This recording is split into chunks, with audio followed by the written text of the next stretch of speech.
नमस्कार दोस्तों, जय हिंद। स्वागत है आपका आपके अपने चैनल पाठशाला विद केके में। देखिए दोस्तों, एनसीईआरटी सार संग्रह जो कि हम लोग कंटिन्यू कर ही रहे हैं, यह आपको बिहार पुलिस हो, बिहार दरोगा हो, बिहार एसएससी हो, आपको पता है सारे एग्जाम में एनसीईआरटी सार संग्रह से प्रश्न आते हैं। तो हम लोग उसी को कंटिन्यू कर रहे हैं। हमने प्राचीन इतिहास शुरू किया था। आज का जो टॉपिक है वह है स्थापत्य कला। जी हाँ, स्थापत्य कला टॉपिक तो छोटा है, लेकिन लगभग सारे एग्जाम में एक आध प्रश्न टपक जाता है। इससे ज़्यादा नहीं, 30 से 35 प्रश्न ही बने हैं। तो देखना भी आसान होगा, समझना भी आसान होगा, कम प्रश्न है और 1 नंबर आपका सुनिश्चित हो जाएगा। 1 नंबर का स्वाद वो लोग जरूर जानते हैं जिनका एक आध नंबर से छूटता है। अभी तो आपको लगता होगा कि अरे 1 नंबर के लिए इतना पढ़ें, लेकिन हाँ, जब 1 नंबर से आप पीछे रह जाते हैं ना, तब समझ में आता है कि ऐसे छोटे छोटे टॉपिक्स जो देखने में तो छोटे होते हैं लेकिन बहुत कारगर होते हैं। तो शुरू करते हैं। चलिए, पहला प्रश्न, खजुराहो का मातंगेश्वर मंदिर किस देवता को समर्पित है? यहां से 3-4 प्रश्न बनेगा। मातंगेश्वर मंदिर समर्पित है शिव भगवान को। यह पूछेगा मातंगेश्वर मंदिर कहां में है, तो बताएंगे खजुराहो में। खजुराहो कहां में है? मध्य प्रदेश में। तो ये सारी चीजें आपको ध्यान में रखना है। चलिए, 100 से अधिक बौद्ध गुफाएं कहां स्थित है? 100 से अधिक है बौद्ध गुफा। कहां स्थित है भैया? बहुत ही चर्चित है। तो कन्हेरी। कन्हेरी कहां है? महाराष्ट्र में। सीधा सा प्रश्न है। 100 से अधिक बौद्ध गुफाएं स्थित हैं, कन्हेरी की गुफाएं हैं महाराष्ट्र में। ओके, चलिए, पालीताना मंदिर किस नगर में अवस्थित है? अच्छा, आपको लग रहा होगा कि ये सब बेकार सा क्वेश्चन है, लेकिन मैं आपको जानकारी के लिए बता दूं कि ये पूछा हुआ प्रश्न है पालीताना मंदिर, और ये आपको लग रहा होगा कि सबसे बेकार है, लेकिन आप जब गूगल पर सर्च करेंगे तो दिखाएगा कि कहां और कब पूछा गया है। तो पालीताना मंदिर भावनगर गुजरात में स्थित है, ध्यान दीजिएगा। चलिए, त्रिमूर्ति के नाम पर कौन सी गुफा विख्यात है? त्रिमूर्ति के नाम से एक गुफा है जो कि एलिफेंटा की गुफा में विख्यात है। त्रिमूर्ति नाम से विख्यात है ये एलिफेंटा। खजुराहो के मंदिर का संबंध है किन किन धर्मों से है? तो हिंदू धर्म, जैन धर्म, दोनों से है। खजुराहो में हिंदू और जैन दोनों धर्म के बारे में जानकारी है। तो ध्यान दीजिएगा, खजुराहो मंदिर में हिंदू जैन दोनों। खजुराहो मंदिर का निर्माण किसने कराया था? तो चंदेल शासक जिसका नाम था नन्नुक, इसने ही कराया था खजुराहो मंदिर का निर्माण। तो ये भी ध्यान देना है, बहुत महत्वपूर्ण प्रश्न है। खजुराहो का जो मंदिर है उसका निर्माण चंदेल शासक नन्नुक ने कराया था। प्रश्न संख्या 7, एलोरा की प्रसिद्ध शैलकृत मंदिर व गुफाएं किस धर्म से संबंधित है? तो एलोरा में जो गुफा है, देखिए अभी आपने खजुराहो पढ़ा जैन और हिंदू से, लेकिन एलोरा जब पढ़ेंगे तो हिंदू, बौद्ध और जैन तीनों हैं। तो कंफ्यूजन नहीं पालना है। खजुराहो पूछे तो जैन हिंदू, और एलोरा पूछे तो जैन बौद्ध और हिंदू। ध्यान दे, एलोरा में बौद्ध को ऐड कर देना है। चलिए आगे, पशुपतिनाथ मंदिर किस देश में स्थित है? अच्छा, देश की बात की जा रही है, यानी कि भारत में नहीं है स्थित। ये कहाँ है? नेपाल में। पशुपतिनाथ यात्रा बहुत लोग जाते हैं कि मैं जा रहा हूं पशुपतिनाथ दर्शन करने। तो यह जो पशुपतिनाथ मंदिर है यह कहाँ में है? नेपाल। और नेपाल में कहाँ? तो नेपाल की राजधानी काठमांडू में। ध्यान दीजिएगा। चलिए, बौद्ध गुफा मंदिर में सबसे प्रसिद्ध कौन है? बौद्ध गुफा मंदिर जो है, अभी आपने चर्चा किया कि एलोरा में भी बौद्ध की गुफाएं हैं, लेकिन यहां पूछ रहा है कि बौद्ध गुफा जो मंदिर है उसमें सबसे चर्चित, तो अजंता। चर्चित पूछे तो अजंता बताइएगा, अजंता। चलिए, एलोरा गुफा महाराष्ट्र में है, इसका निर्माण किसने कराया था? तो राष्ट्रकूट शासकों ने कराया था। किसने? राष्ट्रकूट शासकों ने। ओके, राष्ट्रकूट वंश के संस्थापक तो दंतिदुर्ग, राजधानी मान्यखेट। ध्यान दीजिएगा इतना भी। चलिए, किस जनपद में प्रसिद्ध नवमिसारण्य तीर्थ है? सीतापुर, उत्तर प्रदेश। जी हां, सीतापुर उत्तर प्रदेश में नवमिसारण्य तीर्थ स्थल है। देखिए, ये क्वेश्चन चूंकि पूछा गया था इसलिए मैं इसको इंक्लूड किया हूं। चलिए, प्रश्न संख्या 12, शैलकृत मंदिर स्थापित का आश्चर्य किसे माना जाता है? शैलकृत मंदिर जो है स्थापत्य का आश्चर्य, स्थापित नहीं स्थापत्य। देखिए कहीं कहीं टाइपिंग मिस्टेक रहता है तो थोड़ा सा उसको समझा करिएगा। शैलकृत मंदिर स्थापत्य का आश्चर्य माना जाता है कैलाश मंदिर को। शैलकृत मंदिर है ये, स्थापत्य का आश्चर्य माना जाता है कैलाश मंदिर को, ध्यान दीजिएगा। एलिफेंटा के शैल मंदिरों को स्थापित करने का श्रेय, एलिफेंटा में जो शैल मंदिर है, एलिफेंटा के जो शैल मंदिर है, इनको स्थापित करने का श्रेय अभी चर्चा किया हमने, राष्ट्रकूट शासकों के द्वारा कराया गया था। 14 नंबर, एलोरा के प्रसिद्ध शिव मंदिर का निर्माण, तो अभी हमने चर्चा किया कि एलोरा में मंदिर जो है वो राष्ट्रकूटों ने, लेकिन इसमें एक शासक का नाम पूछ रहा है कि कौन शासक, तो उसका नाम था कृष्ण प्रथम, राष्ट्रकूट शासक ही था कृष्ण। अब आप उससे पूछ सकता है कि कृष्ण प्रथम का संबंध किस वंश से है, तो क्या बताएंगे? राष्ट्रकूट वंश। चलें आगे, चलिए सर। 15 नंबर, बहुत बढ़िया, बहुत बार पूछा गया है, एक बार नहीं अनेक बार। अंकोराबाद का विष्णु मंदिर कहां पर स्थित है? तो यह कंबोडिया में। अब यहां पर पूछता है कि अंकोराबाद का मंदिर समर्पित है तो भगवान विष्णु को, अंकोराबाद का मंदिर कहां में है?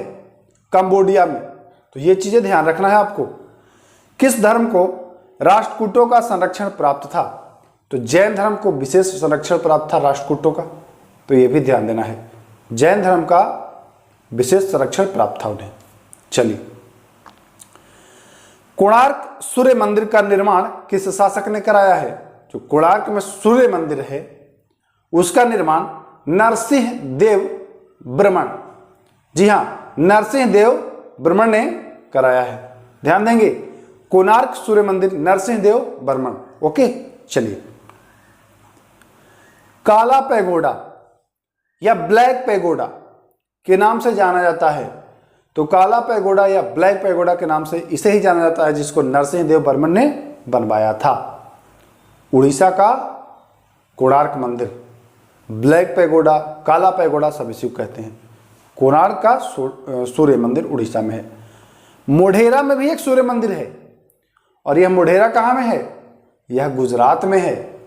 शायद आप लोग जानते ना हो या जानते भी होंगे, ध्यान दीजिएगा। 20 नंबर, जगन्नाथ मंदिर किस राज्य में है? तो यह उड़ीसा में है। जी हां, जगन्नाथपुरी जो मंदिर है, पुरी उड़ीसा। ध्यान दीजिएगा, पुरी भी जोड़ देगा तब कंफ्यूज नहीं होएगा, क्योंकि पुरी उड़ीसा वही है, जगन्नाथपुरी मंदिर उड़ीसा, कंफ्यूज मत होइए। 21 नंबर, भुवनेश्वर तथा पुरी मंदिर का निर्माण, उसी मंदिर की बात की जा रही है, किस शैली में है? तो यह जो मंदिर का निर्माण है यह नागर शैली, कौन सी शैली? नागर शैली में है। ध्यान देंगे, बढ़िया बढ़िया प्रश्न है, छोड़ना नहीं है बच्चों। और जब एग्जाम डेट नजदीक आएगा ना तो एक बार फटाफट रिवीजन करिएगा, हाँ, छोड़ना नहीं है। द्रविड़ शैली के मंदिर में गोपुरम का क्या तात्पर्य है? तो देखिए, गोपुरम कहिए तो मुख्य द्वार के ऊपर जो बड़ा सा किला बना होता था बहुमंजिला, उसी को गोपुरम कहते हैं। तो कहीं कहीं आपको मिल सकता है कि गोपुरम का मतलब प्रवेश द्वार। तो देखिए, प्रवेश द्वार के ऊपर एक किला टाइप का बना होता था बहुमंजिला, तो उस कुल मिलाकर के जो एक ढांचा बनता था उसे गोपुरम कहा जाता था। तो ये ध्यान देना है। चट्टान को काटकर महाबलीपुरम का मंदिर किस शासक के द्वारा बनाया गया था? तो सीधा सा पूछा जा रहा है आपसे कि महाबलीपुरम का मंदिर बनवाया गया था, तो पल्लव शासकों के द्वारा बनवाया गया था। किसके द्वारा? पल्लव शासकों। अब आपसे पूछा है कि चट्टान को काट करके थोड़ा सा घुमाया गया है कि आप कंफ्यूज हो, तो कंफ्यूज नहीं होना है, पल्लव शासक याद रखना है। प्रश्न संख्या 23, प्राचीन नगर तक्षशिला यह पाकिस्तान में है, रावलपिंडी पेशावर, ठीक ना? किन दो नदियों के मध्य स्थित था? तो सिंधु तथा झेलम के बीच स्थित था। किसके बीच? सिंधु और झेलम के बीच स्थित था। चलिए, ऐतिहासिक दिगंबर जैन तीर्थ स्थल सोनगिरी, अच्छा, दो जैन में दो बटा है, श्वेतांबर और दिगंबर। जो श्वेतांबर सफेद पहनते थे और जो दिगंबर थे वो, हाँ, कुछ नहीं, कुछ नहीं पहनते थे। तो दिगंबर जैन तीर्थ स्थल एक है सोनगिरी, कहाँ में है? तो मध्य प्रदेश। अब आपसे पूछेगा सोनगिरी संबंधित है श्वेतांबर से, दिगंबर से, तो सोनगिरी दिगंबर से, ध्यान देना है, मध्य प्रदेश में। प्रसिद्ध विरूपाक्ष मंदिर कहाँ स्थित है? बहुत चर्चित है। विरूपाक्ष मंदिर कर्नाटक में हम्पी एक जगह है, वहाँ स्थित है। कहाँ? हम्पी।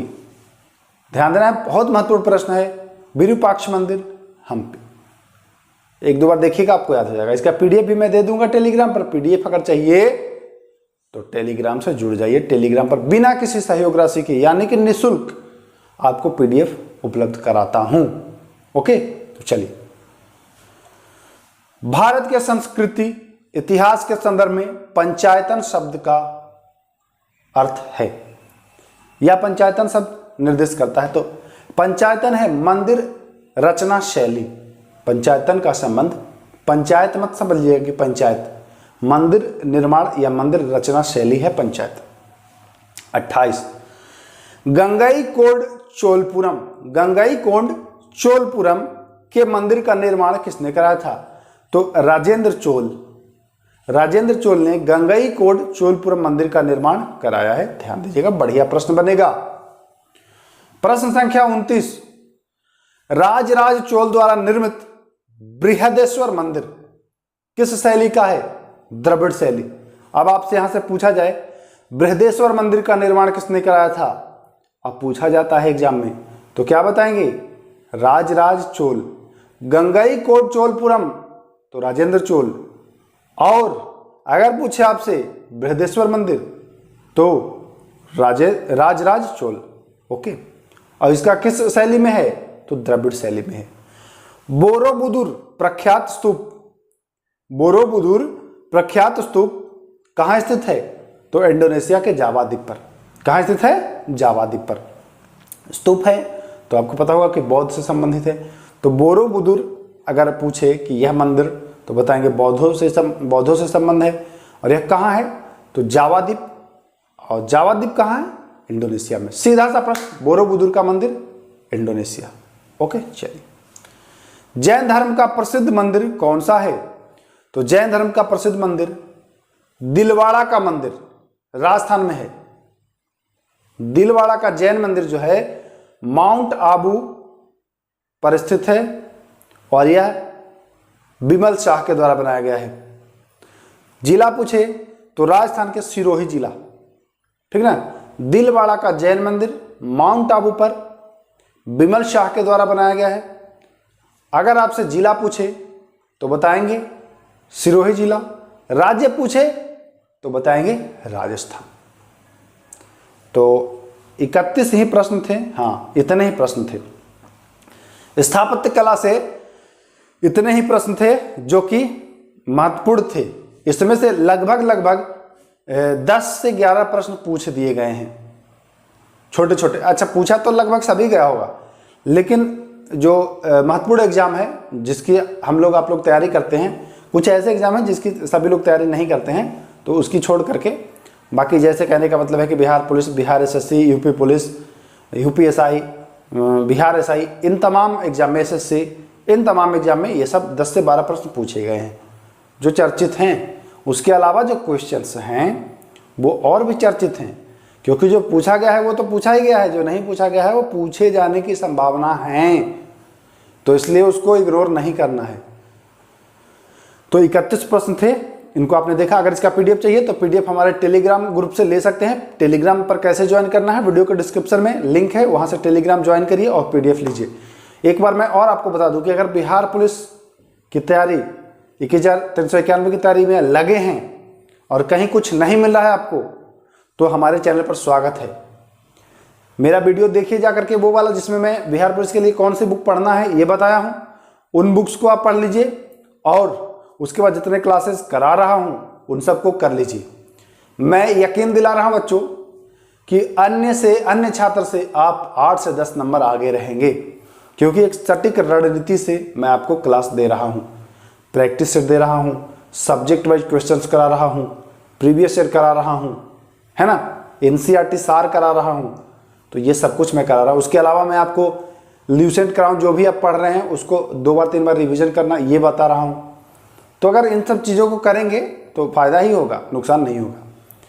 तो वीडियो को यहीं समाप्त करते हैं, फिर मिलेंगे। नमस्कार, जय हिंद।